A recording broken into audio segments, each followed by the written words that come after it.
truly believe that Rory McIlroy winning the Masters in that fashion was one of the most memorable moments in sports history in the last 25 years. Um, but the real question is why? Why was it so profound? Why did it mean so much? All right, I'll tell you why. First off, it was relatable. It certainly wasn't the cleanest round of golf from Rory McIlroy. 6 birdies, 3 bogeys, 2 double bogeys. But that's kind of life on a golf course, isn't it? That's how our lives are, right? Never smooth sailing, always hiccups along the way. He's going through all this stuff on the grandest stage in front of the world to see. And, like a lot of us, he hasn't always handled it gracefully. Um, but like the rest of us, he is human. I also think it was so impactful because it was a feel good story. So many headlines in sports nowadays are about chaos and controversy and drama and beef. And that wasn't that. Not at all.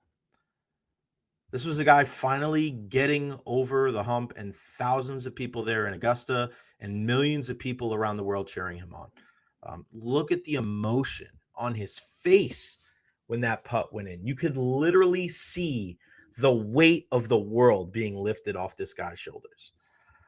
Listen to the crowds as they serenaded him with chants of Rory, Rory, Rory. It was spine tingling. It gives you goosebumps.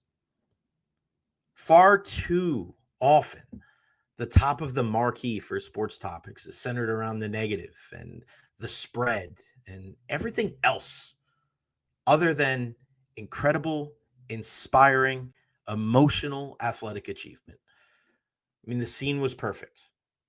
Jim Nance, Trevor Immelman, they put on a master class during the broadcast, just letting it breathe, staying in the background, and having the natural sounds of hysteria and jubilation be the soundtrack of McIlroy's triumph. There was a large group of us in the Lightning press box last night, all watching with great anticipation, knowing that we were on the precipice of history. Guys with their names on the Stanley Cup, like Brian Engblom and the legendary Scotty Bowman. We all shared in that incredible final round. We were all huddled in front of the television, sharing in that moment. The ups, the downs, the highs, the lows. I mean, that's sports to its core. And there's really nothing like it.